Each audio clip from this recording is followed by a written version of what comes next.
नमस्कार साथियों, हमने कल एक खुलासा किया था। We had done an expose yesterday और हमने 3 लोगों से सवाल पूछे थे। माननीय प्रधानमंत्री जी से सवाल पूछे थे, सेबी की चेयरपर्सन से सवाल पूछे थे और आईसीआईसीआई बैंक से सवाल पूछे थे। इनमें से कौन मोहरा है और कौन खिलाड़ी है मुझे नहीं मालूम, लेकिन एक मोहरे का जवाब आया, आईसीआईसीआई का जवाब आया। उस बारे में थोड़ी चर्चा कर लें, क्योंकि उस जवाब से और सवाल खड़े हो जाते हैं। उस जवाब ने हमारा काफी काम आसान कर दिया। इस पूरे घोटाले का एक परत और खुली इस जवाब से। They have helped us in unlayering this expose even further. तो आईसीआईसीआई कहता है कि माधवी बुच जी को जो उनका कार्यकाल था आईसीआईसीआई में, उसका रिटायरल बेनिफिट मिला, तनख्वाह नहीं थी। ये सेवानिवृत्ति के पश्चात जो उनको पैसा देना था वो था। अब मैं अपने साथियों से कहूंगा कि वो टेबल खोलें, क्योंकि वो टेबल बहुत कुछ बताता है। इसको थोड़ा आपको दिख रहा है ये टेबल अच्छी तरह? नहीं, यहां से पीछे दिख ही रहा। तो आप देखेंगे कि माधवी बुच जी आईसीआई से रिटायर हुई और उस वक्त उनको कुछ ग्रेच्युटी मिली। टेबल में आप देखिए 71,90,000 2013-14 में उनको ग्रेच्युटी मिली। उसके आगे लिखा हुआ है अलाउंस ग्रेच्युटी फंड। 2014-15 में 5,36,08,825 रुपए, ये हम मान लेते हैं 1 मिनट के लिए कि ये रिटायरमेंट कम्यूटेड जो पेंशन है ये उनको मिल गई। चलिए मान लिया। उसके बाद मुझे एक बात बताइए कि किसी भी व्यक्ति को रिटायरमेंट के पश्चात हर साल पेंशन का अमाउंट बदलता रहता है क्या? बीच में बंद हो जाता है क्या और फिर से शुरू हो जाता है क्या? कभी हुआ ऐसा? मैं बताता हूं कैसे हुआ। यहां अगर 2014-15 में सब सेटलमेंट हो गई आईसीआईसीआई की और माधवी बुच जी की, और 2015-16 में उस टेबल में आप देखिए कि उनको वहां से कुछ नहीं मिला, नो सैलरी लिखा हुआ है, तो फिर 2016-17 में फिर से क्यों मिलनी शुरू हो गई? ये ऐसी कौन सी पेंशन है? सेटलमेंट हो गया, 5 करोड़ के लगभग आपने दे दिया, ग्रेच्युटी आपने दे दी, फिर आपने देना बंद कर दिया, लेकिन 16-17 में फिर से शुरू कर दिया। ये बड़ी चमत्कारिक पेंशन है, फिर से मिल गई। ना केवल इतना, अब मैं आपको इस टेबल पे फिर से देखने को कहूंगा। इस टेबल में आपको 2007 से लेकर और 2013-14 जब तक वो आईसीआईसीआई में थी, उनकी तनख्वाह दिखाता हूं। एवरेज अगर आप इसकी निकालेंगे, if you take out the average salary, annual salary of Madhabi P Buch ji when she was in the ICICI between 2007-8 and 2013-14, the average comes out to be 130 lakhs, 1 crore 30 lakhs, 1 crore 30 lakh. और पेंशन का एवरेज कितना है साल का? 2 करोड़ 77 लाख। कौन सी ऐसी नौकरी है जहां पेंशन तनख्वाह से ज्यादा है, डबल से ज्यादा? ये तो हमें मालूम ही नहीं था। ये तो कल आईसीआईसीआई के जवाब जब आए तो रिसर्च की। पेंशन से ज्यादा तनख्वाह होती है, हमने बचपन से सुना था। तनख्वाह से ज्यादा पेंशन न्यू इंडिया में आने लग गई। कुछ लोगों को मिलती है, उसके लिए आपको मोहरा बनना पड़ता है, उसके लिए आपको प्यादा बनना पड़ता है। हम इस बात का जवाब, आईसीआईसीआई से हमें कोई गुरेज नहीं है, वो दे दें, हमें कोई दिक्कत नहीं। उम्मीद है कि माधवी पी बुच जी ये टेबल देखेंगी और जवाब देंगी कि ये 16-17 को फिर से पेंशन क्यों मिलनी शुरू हो गई, तथा कथित pension, the so called pension. वैसे मैं आपको बता दूं, ये वही साल है जब वो सेबी में होल टाइम मेंबर बन गई थी। तो जब सेबी में होल टाइम मेंबर बन गई तो फिर से तथाकथित पेंशन मिलनी शुरू हो गई। और पेंशन कितनी? 2,77,00,000 औसत एवरी ईयर। तनख्वाह कितनी थी? मैं फिर से दोहराता हूं, 1,30,00,000 सालाना औसत तनख्वाह 2007-8 से लेकर और 2014-15 तक। ऐसी नौकरी हम सबको भी मिलनी चाहिए जहां पेंशन तनख्वाह से ज्यादा हो। अब उन्होंने दूसरा मुद्दा आईसीआईसीआई ने जवाब दिया ईसॉप्स का। यह बड़ा महत्वपूर्ण मुद्दा है। जो एम्प्लॉइज स्टॉक ऑप्शन है, आईसीआईसीआई कहता है कि हमारे एम्प्लॉइज इंक्लूडिंग रिटायर्ड एम्प्लॉइज के पास एक चॉइस होती है एक्सरसाइज करने की अपना ईसॉप 10 साल वेस्टिंग के बाद तक। ये आईसीआईसीआई ने कल अपने जवाब में कहा। अब मैं आपका ध्यान आकर्षित करता हूं, जो उनकी ईसॉप पॉलिसी यूएस की, जैसे हमारे यहां सेबी होता है, यूएस में एसईसी होता है। अमेरिका की एसईसी की वेबसाइट पे आईसीआईसीआई ने जो अपनी ईसॉप की पॉलिसी डाली है वो तो कुछ और कहती है, हिंदुस्तान की वेबसाइट पे डाली नहीं। ये एक और सवाल है, आपने अपनी ईसॉप की पॉलिसी पारदर्शी तरीके से हिंदुस्तान की वेबसाइट पे क्यों नहीं डाली? चलिए, नहीं डाली होगी, कोई कारण होंगे। अब आइए आप, जो अमेरिका में एसईसी की वेबसाइट पे आईसीआईसीआई ने अपनी ईसॉप की पॉलिसी डाली है, वो कहती है कि former employees can exercise their ESOPs within a maximum of 3 months following their voluntary termination. अगर मैं आईसीआईसीआई से खुद इस्तीफा देता हूं या देती हूं, तो उस इस्तीफे की तारीख से 3 महीने के भीतर मैं अपने ईसॉप्स को वेस्ट कर सकता हूं, उसको मैं भुना सकता हूं, मैं ले सकता हूं। ये उन्हीं की पॉलिसी है, उन्हीं की वेबसाइट है, प्रेस रिलीज में लिंक है, खोल दीजिएगा, पढ़ लीजिएगा। तो ये 8 साल बाद माधवी बुच जी इस्तीफा देने के 8 साल बाद ईसॉप भुना रही हैं। ये कौन सी पॉलिसी के तहत भुना रही है? नई पॉलिसी कहां है, कौन सी वेबसाइट पे है? आईसीआईसीआई हमें बताए। We demand to know from ICICI. We can only go by the website of SEC where you have uploaded your policy which says that within 3 months of voluntary termination you can exercise your ESOPs. This lady in question, Miss Madhvi P. Buch, is exercising her ESOPs 8 years after she voluntarily terminated her services from ICICI. And strangely, the benefit that accrued to her coincided with her tenure in SEBI. अब जो share का value बढ़ा इस company की, उस बढ़ी हुई value में इन्होंने एक्सरसाइज किया अपना ईसॉप। और ये बड़ी अजीब सा संयोग है कि तब ये सेबी में थी। क्या ये लाभ, इस तरह का लाभ आईसीआईसीआई के बाकी तमाम कर्मचारियों को भी मिलता है? हम ये जानना चाहते हैं। या एक स्पेशल पॉलिसी है जो वेबसाइट पे भी नहीं है, वो कुछ लोगों के लिए है, कुछ प्यादों के लिए है, कुछ मोहरों के लिए है, किसके लिए है? मेरे आपके लिए नहीं है। अगर मैं आईसीआई में होता या आप आईसीआईसीआई में होते तो। लेकिन माधवी बुच जी 8 साल के बाद ईसॉप्स को एक्सरसाइज करती हैं।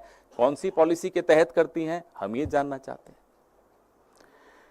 फिर अब ईसॉप पे जो टीडीएस दिया, ईसॉप पे एक सवाल हम और पूछना चाहते हैं, मैं भूल गया, माफी चाहता हूं, कि जो ईसॉप्स आपने माधवी बुच जी को दिए वो कहां से दिए होंगे? वो एम्प्लॉइज ईसॉप्स ट्रस्ट से दिए होंगे, किसी का हक मार के दिए होंगे, और एम्प्लॉइज का आपने हक मारा और माधवी बुच जी को आपने उपकृत किया, उनको ऑब्लाइज किया। बताइए, अगर गलत है तो जवाब दीजिए। ईसॉप भी तो ट्रस्ट से ही आएगा। उस ट्रस्ट में जो ईसॉप्स हैं, अगर मैंने ज्यादा ले लिए तो विनीत जी को नुकसान होगा। कितने ऐसे कर्मचारियों को आपने नुकसान दिया और 8 साल बाद एक्सरसाइज करने का इनको अधिकार दिया, यह हम जानना चाहते हैं। अब आइए आप तीसरे और आखिरी मुद्दे पर। The last and the third point is the TDS on ESOPs. जो टीडीएस था ईसॉप्स पे आईसीआईसीआई ने दिया माधवी बुच जी के बिहाफ पर, हम ये जानना चाहते हैं कि क्या ये नीति, ये पॉलिसी तमाम आईसीआईसीआई के अधिकारियों और कर्मचारियों के लिए भी आप करते हैं कि उनका ईसॉप्स पे टीडीएस आप देते हैं? Do you do this? Do you extend this courtesy to every employee of ICICI that you pay the TDS on their behalf?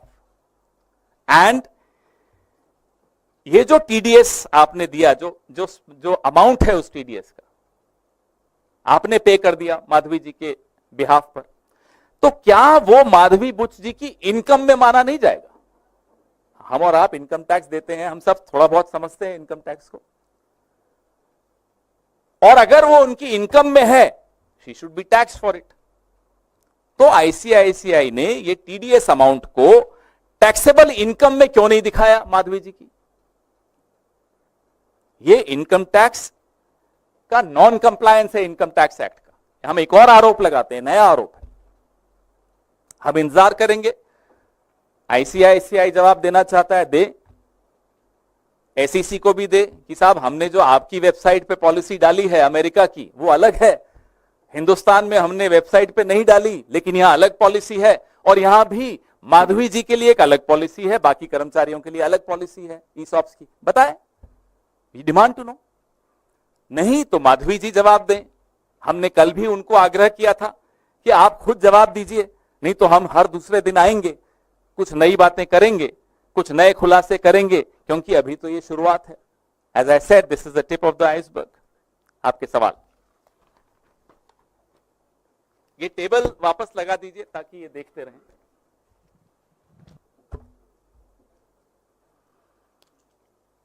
कोई कंफ्यूजन तो नहीं? मैंने बड़ा सिंप्लीफाई करके कोशिश की है समझने की भी और समझाने की भी।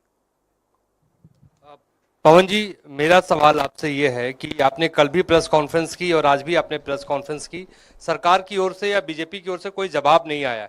क्या आप लोग कोई कानूनी सहारा भी लेंगे इस मसले को लेकर? आपको जो अभी जवाब आ रहे हैं ना, ये किसी को बचाने के लिए आ रहे हैं। जिनको बचाने के लिए जवाब आ रहे हैं वहां से आप किसी जवाब की उम्मीद मत करिएगा। उन्होंने अब अपने मोहरे आगे रखे हैं, अभी मोहरे जवाब दे रहे हैं, लेकिन शतरंज के खेल में खिलाड़ी को बचाने मोहरे नहीं आते। ये पहली बार हो रहा है, यहां भी नहीं बचा पाएंगे। रही बात कानूनी सहारे की, इंतजार कीजिए, अभी शुरुआत है, अभी तो बहुत कुछ आना है।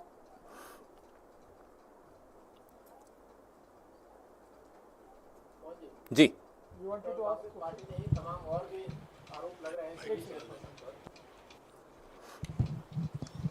कांग्रेस पार्टी के प्रेस कॉन्फ्रेंस के साथ साथ और भी आरोप लगाए गए सेबी चेयरपर्सन पर, और कई प्रूफ भी दिए गए कई लोगों के द्वारा कि भाई वो करप्ट हैं सेबी चेयरपर्सन, और उनके खिलाफ कार्रवाई होनी चाहिए, सबूत भी है उनके पास। ये जो आरोप हमारे अलावा जो लगे हैं, भाजपा के एक पूर्व सांसद ने लगाए हैं, कोई छोटी बात नहीं है।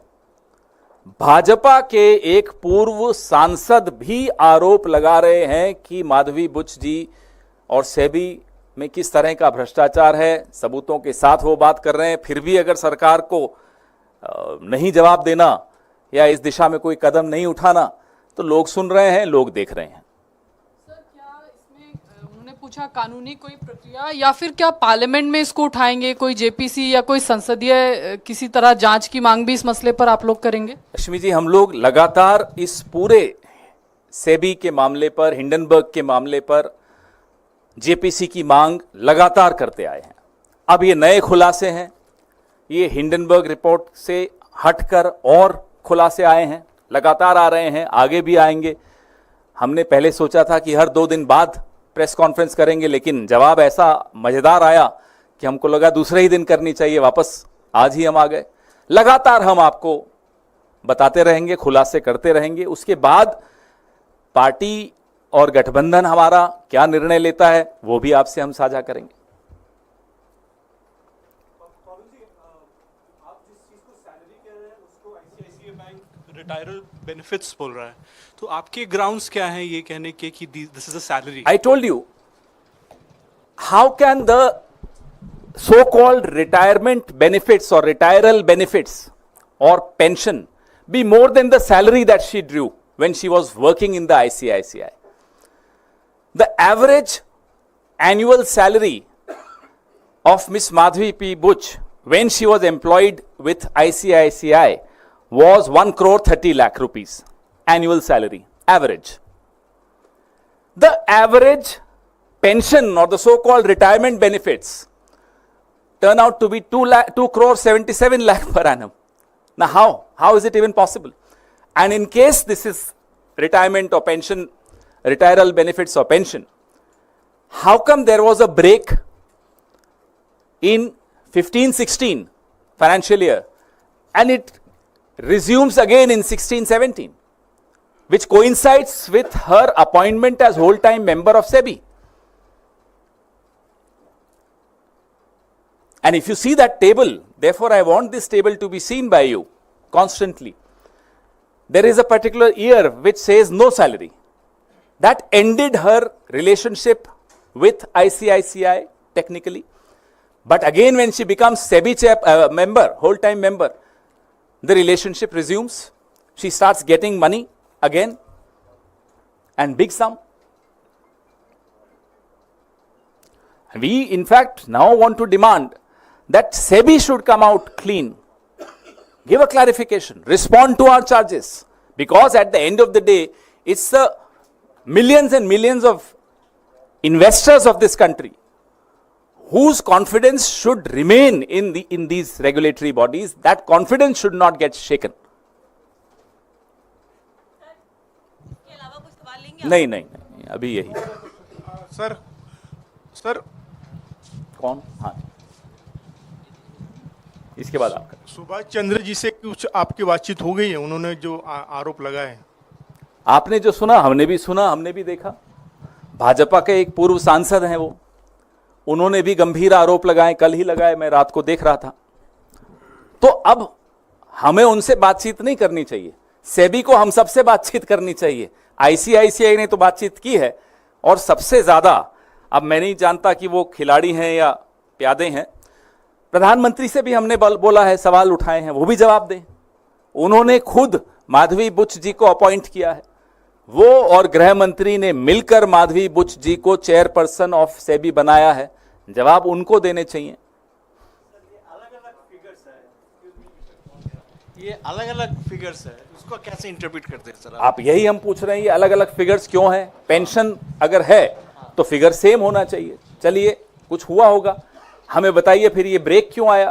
फिर हमें बताइए कि पेंशन तनख्वाह से ज्यादा क्यों है? ये तमाम सवाल इसीलिए हमने पूछे क्योंकि ये टेबल जब आप देखते हो तो बहुत कुछ समझ भी आता है और कुछ और सवाल भी खड़े होते हैं, जैसा कि अब आपके जहन में एक सवाल खड़ा हुआ. पवन जी, भाजपा नेता अमित मालवीय ने एक ट्वीट किया, उसमें लिखा है कि जहां से हिंडनबर्ग ने छोड़ा है वहां से कांग्रेस शुरू किया. जब भी कांग्रेस कोई फर्जी एजेंडा चलाना होता है, खरगे या पवन खेड़ा को आगे कर दिया जाता है. मुझे ये बताइए, सवाल हमने प्रधानमंत्री से पूछा, सेबी से पूछा, सेबी की चेयरपर्सन से पूछा, आईसीआईसीआई से पूछा, ये बीच में आईटी सेल कहां से घुस गई? इनका भी कोई इंटरेस्ट है क्या? तो इस पर भी खुलासा हम करते हैं, जरा ढूंढते हैं. ये आईटी सेल चलाने का पैसा कहां से आ रहा है, ये भी हमें देखना चाहिए. कई लोग आके बताते तो हैं, अब और गंभीरता से लेंगे हम. माइक दीजिए इनको.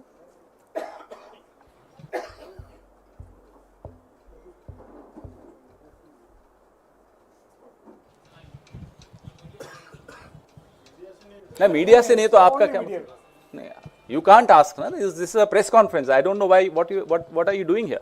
This is not your place. Right now, it's a journalist. So yesterday, when you were asked about the source of your information, you said the onus was on Madhavi Puri to come clean. So do you think you should substantiate your allegations with the source of your information? Let her challenge us. I'm waiting. We are all waiting. Let her come and challenge us first. If I have every information right to the last penny, then obviously we have access to some information. Let her challenge us. In fact, we challenge her to challenge us. हो गया जी? Thank you.